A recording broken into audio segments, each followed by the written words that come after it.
Well, good morning, friends, and welcome to my channel. I am Crystal, and this is Homemaking on the Homestead.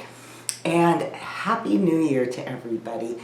I cannot believe we are already there. It is 2025 right now. And it is time for me to get back into gear and back to filming. All of my December busyness is now over, and that is a really nice feeling to be on the other side of it. I had a wonderful month. It was a great time to spend with family, but I am now ready to just kind of charge into this new year. Today I just wanted to share with you, mostly I'm going to talk about New Year's goals and reading our Bibles in a year, things that are important to me that I just want to kind of impart and share with you guys, as well as a whole lot of other fun things that we normally talk about on this little chatty coffee with Crystal. So, ladies, grab your cup of coffee and let's chat.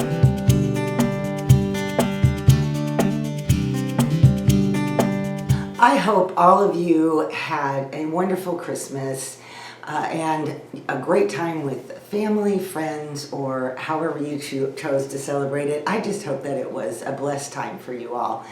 It really was for us. We had a lot going on. I had my local family that was coming here for Christmas Eve, so I cooked up a big Christmas Eve dinner, and that was really enjoyed.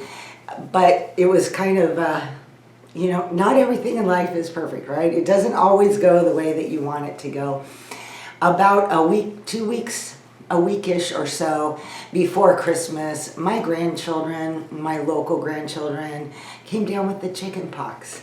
And so that really was a bummer for them. That they did not like that.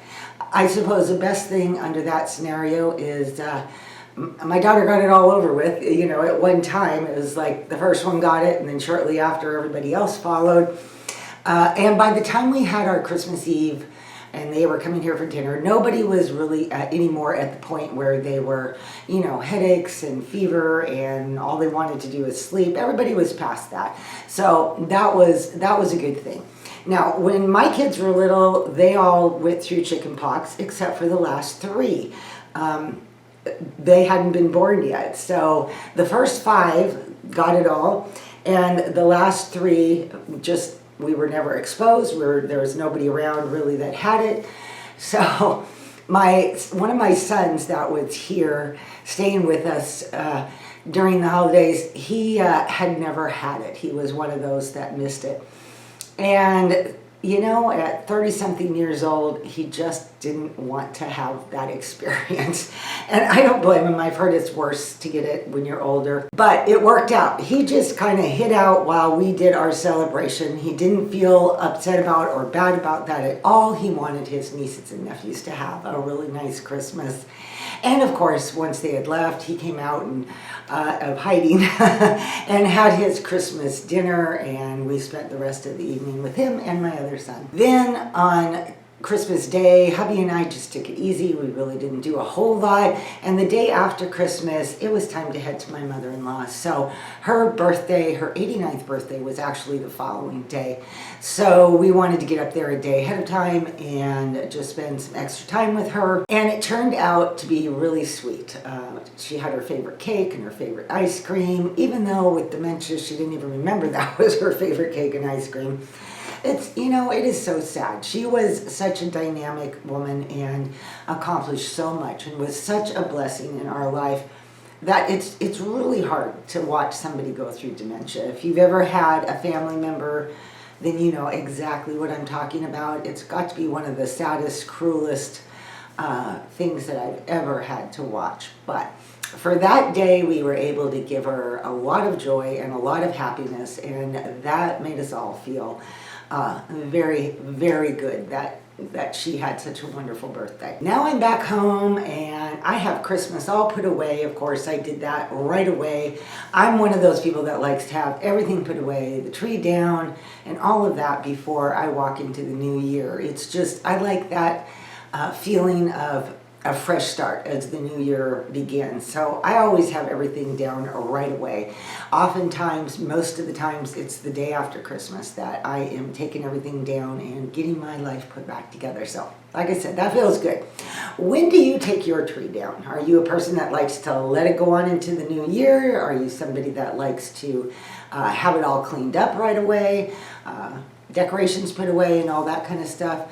What is your typical method of operation? Right now, I am really kind of in shock with our winter weather because we haven't really had any. Our days have literally been from like the middle 40s up into the 50s, 1, 2, 3 area.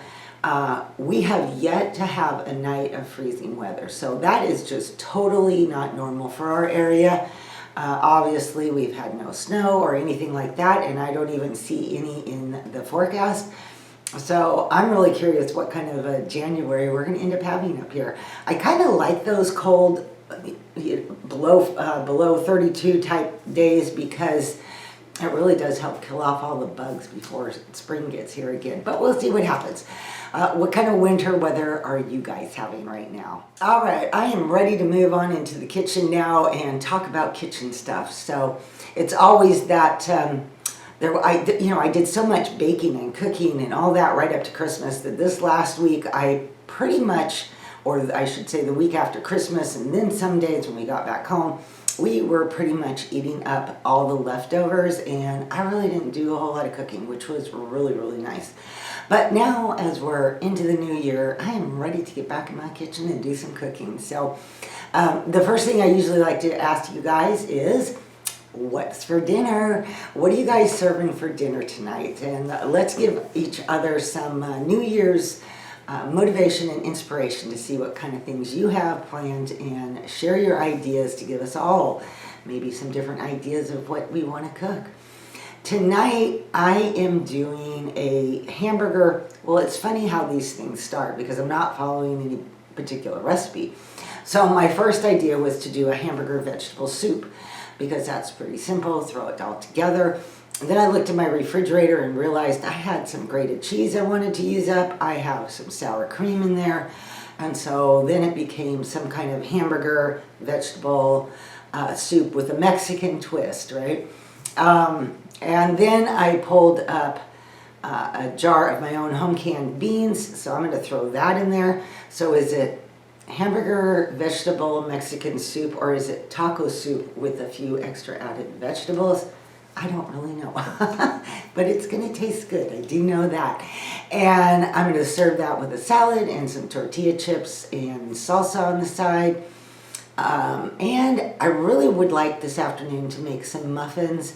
I've got some apples sitting in my refrigerator bin, vegetable bin drawer, that I wanted to use up. So I was thinking maybe doing something easy and simple, like some apple cinnamon muffins or something. I thought that sounded good. So that's what I've got going. Those are my plans, at least, of what I've got going in my kitchen. And so please do share. What have you cooked? What have you been cooking? What are your plans? I'd love to hear it all. All right, let's talk New Year's things. So the first thing that I like to get going in my new year are my notebooks for the year. And I know I shared them multiple times during last year. I buy these 4 small notebooks. I usually buy myself some new pens. And I use those notebooks, I kind of divide them up into different categories, like menu planning and kitchen recipes and different things is in one notebook. The other one usually has my daily journal, my calendar, my to-do list. Another one will be my YouTube planning, ideas and notes that I take when I want to make videos. And the last one is usually can be miscellaneous. Sometimes I use it for Bible studies. Sometimes I just take miscellaneous notes in it. But it's just kind of the catch-all for anything that doesn't fit in those other 3 categories. So I gotta say, I have my notebooks here. These are my new ones that I bought. And I haven't opened them yet. And I would open them right now in this video, except I was gonna do that in a short video. So just so you know, I have my new notebooks and I have my new set of pens, and I am going to be mostly ready to get moving on that. The other thing every year that I like to do is, of course, to have some sort of a calendar. Sometimes I've used calendars from other planners. I talked a lot about that in the past, where I just have never found a planner that really works well for me, which is where I came up with my 4 notebook system, because that works perfect. So the only thing that was missing, last year was the first year, by the way, that I did that. So the only thing that was missing is my monthly calendars. And so I went ahead and made those myself. And yesterday I spent some time in the afternoon doing the exact same thing for 2025. So because I have these small A5 size notebooks, I ended up making, which is what I did last year. I have my calendars 4 months to a page. So there we go. So 4 months to a page.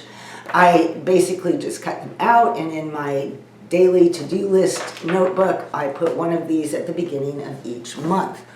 And I can give you a better shot because I also created and printed them so I can hang them on the refrigerator in full 8 by 10 or 8 by 11, whatever this is, size. So last year, I offered these to you guys for free. It was a free download that you could pick which one or both and download your own set of calendars. And I will be doing that again. As of the moment that I'm sitting here and filming, I don't have the available link ready for you. If I do, by the time I upload this video, I will make sure to put that down in the description box. And that way, if you guys would like to print out your own calendars, you can do that. But that's just a fun little project. I really enjoy doing that, and I'd love to be able to share that with you guys too. Okay, let's talk about goals for the new year. So I know last year I said, do you guys do goals or resolutions, or how do you what do you do at the beginning of the year? Some of you said you don't do anything. I don't have a problem with that. I think that's fine. I am not a person that likes to put a lot of pressure on myself or walk into the new year with these great expectations, and it's just ends up being like an overkill, and then they don't get accomplished, or for the most part, by the time January closes out, I've even forgotten what those goals were. So I keep my goals nowadays in my life pretty simplistic.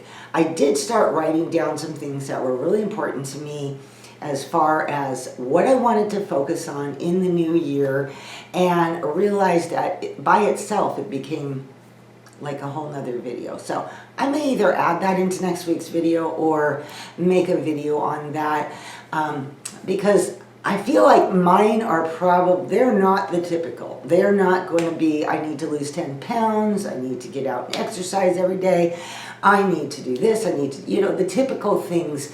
That is not my kind of goals anymore in my life. And so what I am going to share, I'm hoping will be an encouragement to you guys as well. One of the most important goals that I do have every single year, and I've been doing this for a long time, thinking it's probably close to 20 years now, I read my Bible every single year, the whole Bible, front to back. There are so many amazing blessings that have come from that in my life. I can't even begin to tell you. I can say my apron's crooked. But I highly encourage you to do that. If you've never done it before, especially, it is something that is completely doable. It's not overwhelming, and there are so many amazing ways to do this. When I started out, I used what they call the one-year Bible, and it gave, in each day's reading, it gave Old Testament, New Testament, Psalms, Proverbs, and it just, every day you just turn the page and it works you through the Bible in a year. I had 2 or 3 of those, and so I would change translations for different years just to see what more I can get out of that, and that was amazing. As I moved forward over time, I began to do more audio Bibles, which is my absolute favorite way to do it. I listen to an audio Bible, and I use an app called the Bible app. and it has many plans in there. It has plans, various length of time. It has plans like straight through, front to back, Old Testament, then New Testament. It has Bible in a year, Bible in 90 days, Bible in all kinds of things, different translations. I highly recommend that. And I believe that there's value. I'm not saying that you don't need to do extra Bible studies or you don't need to do more in-depth reading of different things, because I do that as well. But there has been such a blessing for me in my life to spend that time in the morning, which while I'm drinking my coffee, I have my Bible, audio Bible going. I follow along in my Bible most days, and it is just an amazing way to put a good focus of the Lord on me for my day ahead. I have learned so many new things. I have heard the Bible many times, and then all of a sudden I will hear some scripture verse that just hits me that day, like, I needed this today. This was important today. And that happens to me also all the time. And you know, the Bible says faith comes by hearing, and hearing by the word of God. I think I have that right. If I don't, I'll put it down here. But basically, that is the thing. And even when you go back in biblical history, the Jews would go to the synagogue on Saturdays to hear the Torah being read, to hear the scriptures being read. So listening to the Bible has been the best way for me. And I know when I've mentioned this in the past, a lot of you have said, well, I like to be able to just read it myself. I totally understand that too. And there is another app out there called the Bible Hub, and another one, Bible Study Tools. And I'll leave links below for all of those for you so that you can at least see them. And a lot of those have printable Bible reading plans that you can just print out, and that way mark it off every day. So however you do it, I think it doesn't matter. The objective is to just do it. The other thing that I've really appreciated about the Bible app is that there are times when my life gets busy. Maybe we're traveling, maybe we're visiting a family, or I have people here in my home, and I just don't have time to listen to that day's Bible reading. And what I end up doing is turning on that app and bringing it along with me as I do mundane or repetitive type tasks, whether it's washing dishes, folding laundry, making my bed, whatever it is. They are things that don't require intense focus, and I can be listening to my Bible and catching up on anything that I might have missed. So all I want to do is encourage you all to give it a try, and don't get discouraged either. If you don't do it or you forget about it, or you go a month and you don't do it, don't try to catch up. Just start wherever you are, because ultimately, in my opinion, what I have wanted to do and what I'm encouraging you to do is to have a daily Bible reading habit. So even if it's not complete by the time the year ends, make your way through as much as you can and start over the next year. It is okay. There's no rules. The objective is to, read, listen to the Word of God every day, and let that fill your heart and soul for your day. And then the last thing, which actually kind of goes back to goals. I guess I should have brought that up too, but the Bible reading was one of my goals. But let me tell you something that I came up with or came across a few years ago, was the concept of gentle goals for yourself. And I have loved this because they are not strict. They are not, this is how you have to do it. These are literally gentle goals to bring your life more joy, more peace. And to give you an example, I wrote down 6 of my gentle goals. And this was one of my notebooks, by the way, from a couple years ago that I still use now. Anyway, I wrote down 6 of my gentle goals that I focus on throughout the year. So let me read those so you get an idea what I'm talking about. So my first one is learn something new. It's exciting to learn new things. Listen to podcasts, read books, whatever it is, pick up a new skill, learn how to sew this year, maybe learn how to make soap this year, learn how to bake bread if you haven't done it. Learn something new throughout your year. My next one is tell people you love them. For some people, it literally just flows out of them. They have no problem doing that. For some people, it's not something that you do all the time. Maybe it's just not how you were raised or how you grew up, but it is so important to let the people in your life know that you love them. Another one of my gentle goals is spend more time outside. I have that written down every year, and every year I make an effort to get outside more, enjoy nature, take more walks, sit outside in the summer and listen to the birds. And of course, another one that I have is read more books. I love reading books. Sometimes, my time gets so filled with so many things, it's hard to take that time to read books, but I really find it important to make a point of reading a new book as often as possible. This one I think is important too for me to focus on. Not that I don't, but I just think it's worthy to write down, is to be compassionate and understanding to other people. That's a good goal to have. And finally, my last one is smile more to strangers. It's amazing how something as simple as smiling to a person can brighten their whole day. Those are an example of my gentle goals. Okay, ladies, I think that about covers it for this first video of 2025. And again, I wish you all a happy new year. And I hope this first, as we've just gotten into this first week of the year, is going well for you. I appreciate you all so much. You are all just an incredible blessing to me, and I value that you come and sit and have coffee with me, and any comments that you can leave below. I love it. So please make a point of leaving a comment, say hi, introduce yourself. If you're new here, I would love to meet you. I have met so many wonderful ladies from all over, not just all over the United States, but literally from all over the world. And that is so exciting too. So, leave that comment and introduce yourself to all of us ladies that have been around for a little while. Anyway, I hope today is an amazing, blessed day for you.